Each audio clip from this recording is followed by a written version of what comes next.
Apples. They seem like the simplest fruit to grow. I can take these empire seeds, plant them in the ground, and in a few years I'll have a tree full of empires, right?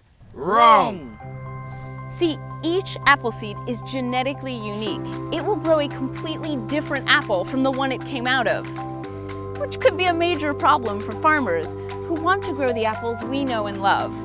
But don't fear, we've come to one of America's oldest orchards to find out, how does it grow?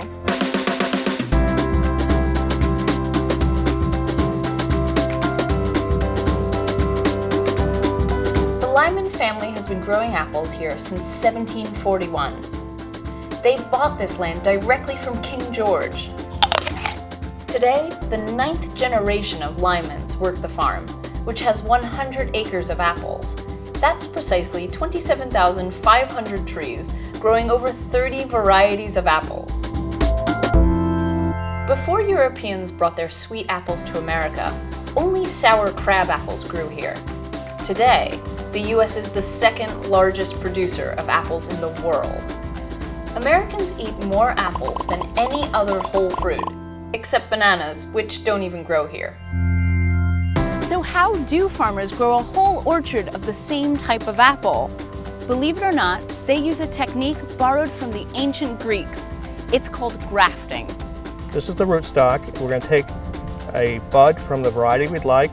We're going to cut right underneath, and we're going to put a T-cut here, and as long as we go just underneath the surface of the cambium layer, and if the cambium layer of the bud matches to the rootstock, the two will fuse and create a new tree.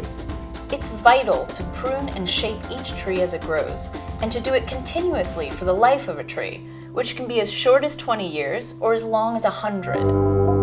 The next important step comes in the spring when the apple trees bloom. Lyman brings in 1 beehive for every acre. That's 100 hives.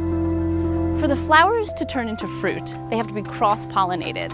That means the pollen in one flower has to be mixed with pollen from a different variety of apple.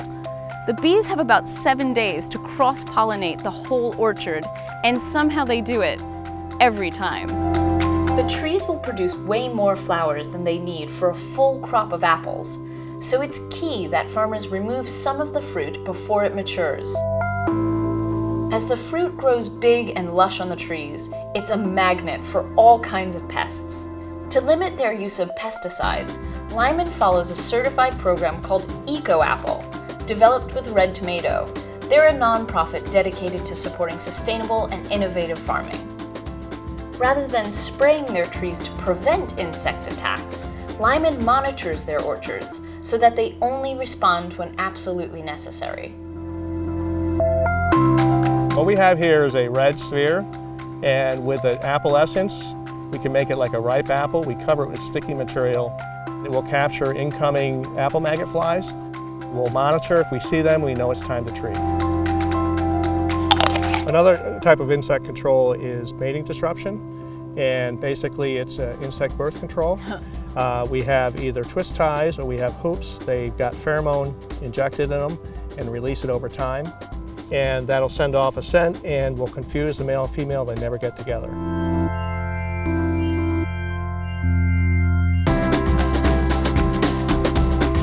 The harvest begins in early August, starting with Jersey Max and Ginger Golds, and finishes in late October with Granny Smiths.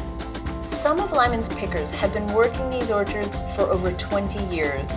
They wear buckets that hold almost 50 pounds and look for apples that are 2 3/4 inches wide and half their ripened color. Some apples go into low oxygen storage, which kind of puts the apples to sleep so that they're available to eat the whole year round.